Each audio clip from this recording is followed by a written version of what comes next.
მოგესალმებით კოლეგებო, მივესალმებით ამ საზოგადოებას, საპროცედურო საკითხთა კომიტეტის ხდომას გახსნილად ვაცხადებ. დღეს გვაქვს განსახილველად ერთადერთი საკითხი, რომელიც ცნობად უნდა მივიღოთ და შემდგომ უკვე ინფორმაცია გადაეცემა საქართველოს პარლამენტის ბიუროს. გახლავთ პარლამენტის წევრის კითხვაზე რეაგირების შესახებ საკითხის განხილვა. პირველ რიგში მხარი დაუჭიროთ დღის წესრიგს. არის მომხრა, მადლობა. მოგახსენებთ, რომ როგორც თქვენ ცნობილია, პარლამენტის რეგლამენტის 152 მუხლის მერვე პუნქტის შესაბამისად ჩვენ გვევალება პარლამენტის წევრის კითხვაზე რეაგირების საკითხის განხილვა, რომელიც რეგულირდება 152 მუხლის მეოთხე პუნქტის შესაბამისად, კონკრეტული საანგარიშო პერიოდის მიხედვით. აქედან გამომდინარე, მე თქვენ ახლა გაგაცნობთ იმ ინფორმაციას, რომელიც ჩვენი კომიტეტის მიერ რეგლამენტის შესაბამისად მისი მოთხოვნების დაცვით იქნა მოძიებული. საქართველოს პარლამენტის რეგლამენტის 152 მუხლის მერვე პუნქტის მიხედვით პარლამენტის საპროცედურო საკითხთა კომიტეტი კალენდარული წლის თებერვლისა და ყოველი მომდევნო მესამე თვის იგულისხმება მაისი, აგვისტო, ნოემბერი დასრულებიდან არაუგვიანეს 15 დღისას შეისწავლის ამ მუხლის მეოთხე პუნქტით დადგენილი მოთხოვნების არის გარდა სრული წერილობითი პასუხის წარდგენის მოთხოვნისა ის გარდა შესაბამისად პარლამენტის წევრის კითხვაზე რეაგირების საკითხს და პარლამენტის წევრის კითხვაზე რეაგირების შესახებ ინფორმაციას წარუდგენს საქართველოს პარლამენტის ბიუროს. შესაბამისად კომიტეტმა შეისწავლა 25 წლის 1 დეკემბრიდან 26 წლის 28 თებერვლის ჩათვლით გაგზავნილი პარლამენტის წევრის კითხვაზე რეაგირების საკითხი. მოგახსენებთ, რომ იყო სულ 15 წერილი გაგზავნილი პარლამენტის წევრის მიერ, საიდანაც 12 წერილს გაიცა პასუხი, ხოლო 3 წერილი კითხვაზე არ არის პასუხგაცემული, რაც არის დაახლოებით პარლამენტის წევრის კითხვების საერთო რაოდენობის 20% იყო პასუხგაუცემელი, ხოლო 80%-ს გაეცა პასუხი. წარმოდგენილია თქვენს ხელთ არსებული დიაგრამები, სადაც არის კონკრეტული მოცემულობა ამ საკითხისა. შეგვიძლია ასევე ვთქვათ, რომ კითხვის ადრესატის მიხედვით პარლამენტის წევრის მიერ გაგზავნილი კითხვები პირობითად შეგვიძლია 3 ჯგუფად დავყოთ. ეს არის მთავრობისადმი გაგზავნილი მუნიციპალიტეტები და სხვა დაწესებულებები. 2025 წლის 1 დეკემბრიდან 26 წლის 1 მარტამდე პერიოდში ადრესატისთვის გაგზავნილი კითხვების მონაცემებით არის წარმოდგენილი და შეგიძლიათ მაგათ კონკრეტულად გაეცნოთ ყველა დიაგრამას. აქედან იკითხება, რომ მთავრობისადმი გაგზავნილი ყველა წერილს აბსოლუტურად გაეცა პასუხი, არის პასუხგაუცემული რამდენიმე კითხვა, რომელიც მუნიციპალიტეტებს და სხვა დაწესებულებებს ეხებათ. გარკვეულ შემთხვევაში პარლამენტის წევრის კითხვაზე პასუხის გასაცემად საჭიროა, როგორც მოგეხსენებათ, დამატებითი ვადა, თუმცა ასეთი ვადა არ ყოფილა გამოყენებული, ვადის მოთხოვნა არ მომხდარა. საქართველოს პარლამენტის რეგლამენტის 152 მუხლის 1 პუნქტის თანახმად წევრი უფლებამოსილია კითხვით მიმართოს მთავრობას, პარლამენტის წინაშე ანგარიშში ვალდებულ სხვა ორგანოს, მთავრობის წევრებს, ყველა დონის ტერიტორიული ერთეულის ხელისუფლების ორგანოებს, დაწესებულებებს, პარლამენტის რეგლამენტის მიხედვით პარლამენტის წევრის მიერ გაგზავნილ კითხვაზე პასუხს ხელს მხოლოდ პარლამენტის რეგლამენტით გათვალისწინებული დაწესებულების ხელმძღვანელი ან მთავრობის შესაბამისი წევრი.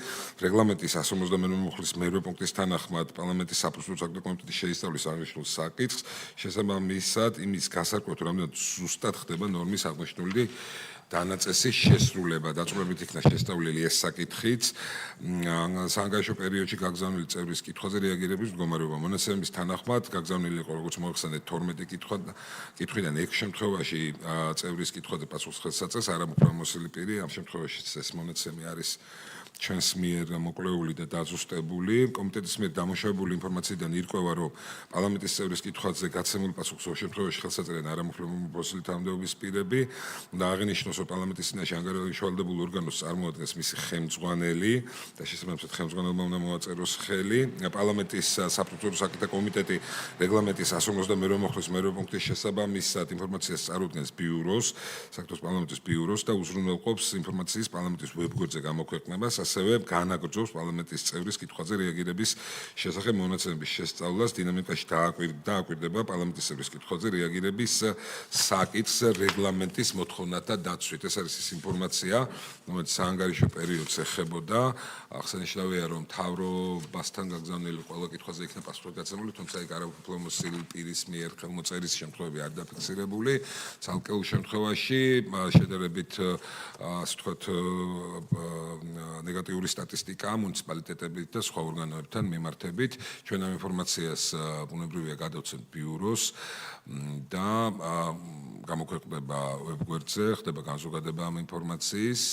ეს ინფორმაცია ბუნებრივია ხელმისაწვდომია ყველა დანარჩენი უწყებებისთვის, დაწესებულებების, საქართველოს მთავრობისთვის და ასევე საგულისხმოა ის საკითხი, რომ თუ კი სტატისტიკას გადავხედავთ, პასუხის გაცემის, ვთქვათ, სტატისტიკა ხარისხი არის ბევრად აწეული, გამორჩეულად შეგვიძლია ვთქვათ, რომ საქართველოს მთავრობის მხრიდან პრაქტიკულად არ არის შემთხვევა, როდესაც პარლამენტის წევრის კითხვაზე პასუხის გაცემა არ ხდება, თუმცა რაც არამუფლებამოსილი პირის მიერ არის რაღაც გარკვეული შემთხვევები დაფიქსირებული. ჩვენ ვიმედოვნებთ, რომ ეს საკითხი შემდგომში აუცილებლად დინამიურად გამოსწორდება და პარლამენტის წევრის კითხვაზე აბსოლუტურად ყველა ორგანო პასუხისმგებლობით მოეკიდება ამ საკითხს და შესაბამის ადეკვატურ რეაგირებას მოახდენს და პასუხს გაცემს. თუ კი ბუნებრივია იქნება, თქვა, არის საკითხები, რომელიც არის მომცველი ინფორმაციის დიდი შემცველა, შეიძლება ის ვადა, რომელიც არის გათვალისწინებული პირველადი პასუხისთვის არ იყოს საკმარისი, ითვალისწინებს პარლამენტის რეგლამენტი დამატებითი ვადას, ამიტომ კარგი იქნება თუ კი დამატებითი ვადაც იქნება მოთხოვნილი და პარლამენტის წევრის პასუხზე იქნება სათანადო რეაგირება სრულყოფილი პასუხი იმ დანაწესის შესაბამისად, რაც არის საქართველოს პარლამენტის რეგლამენტით დადგენილი. ეს არის ინფორმაცია, რომელიც მინდოდა მომეწოდებინა დაწვრილებითი ინფორმაციის შემცველი დოკუმენტი თქვენს ხელთ არის და მთლიანად ეს დოკუმენტი, როგორც უკვე გითხარით, აიტვირთება, გადაეცემა ბიუროს და აიტვირთება ვებგვერდზე. ეს არის საკითხი, თუ კი გაქვთ მოსაზრება შენიშვნა, შეგვიძლია მოვისმენოთ თუ არა და შეგვიძლია ეს ინფორმაცია მივიღოთ ცნობად და მეტი საკითხი ჩვენ დღეს გასახილველი არ გვაქვს და დავხუროთ ხომ. იმათ არ კენჭისყრას არ ითვალისწინებს. კი ბატონო, ბრძანეთ.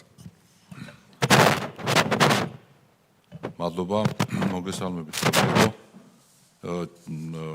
ეხლა რაოდენობა არ არის აქ, რა თქმა უნდა, ისეთი რომ იყოს რაღაცა კრიტიკული სიტუაცია, თუმცა ჩვენ მქონდა ადრე პრაქტიკა ესეთი საპროცედურო საკითხთა კომიტეტში, რომ იმ შემთხვევაში, როდესაც არაუფლებამოსილი პირის მიერ არის პასუხი გაცემული, მქონდა ხოლმე ამაზე რეაგირება, მათ შორის მთავრობის ადმინისტრაციიდან ვიწვევდით ადამიანს, მქონდა კონსულტაციები, მერე მას მქონდა ჩაშლები სამინისტროებში, მოგეხსენებათ მინისტრები, მოადგილეები იცვლებიან, შეიძლება ინფორმაცია იმ დონის არ არის, რომ მაგალითად, ვისაც გაუგზავნის პარლამენტის წევრი, იმან უნდა გასცეს პასუხი და ასე შემდგომ.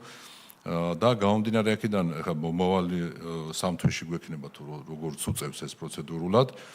ამის მერე შესაძლებელია ჩემი აზრით, რომ თუ კი დავინახავთ, რომ კიდევ უფრო სტატისტიკურად გაიზრდება ასეთი ტიპის ან პასუხგაუცემლობები მით უმეტეს და ან არაუფლებამოსილი პირის მიერ, ვფიქრობ, რომ გარდა იმისა, რომ ბიუროს გადავცეთ, ჩვენ გვაქვს ამის შესაძლებლობა, რაღაცნაირად შიდა სამუშაო ჯგუფში პრემიერის ადმინისტრაციასთან კონდეს კომუნიკაცია, არ ვიცი, ეს მოსვლით იქნება თუ სხვა ფორმატით.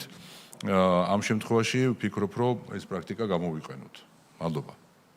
კი ბატონო, მართალია პარლამენტის რეგლამენტი მხოლოდ კომიტეტის უფლებამოსილებზე ვალდებულებების, ასე ვთქვათ, ფარგლებს ამ ქმედებით განსაზღვრავს და შემოიფარგლება, თუმცა ბუნებრივია, რომ ჩვენ არაფერი ხელს არ გვიშლის, რომ უფრო მეტად, კი ბატონო, უფრო მეტად ჩავერთოთ ამ საქმეში, მით უმეტეს თუ კი ბიუროს მხრიდანაც იქნება შესაბამისი ინიციატივა და ჩვენს კომიტეტზე, ასე ვთქვათ,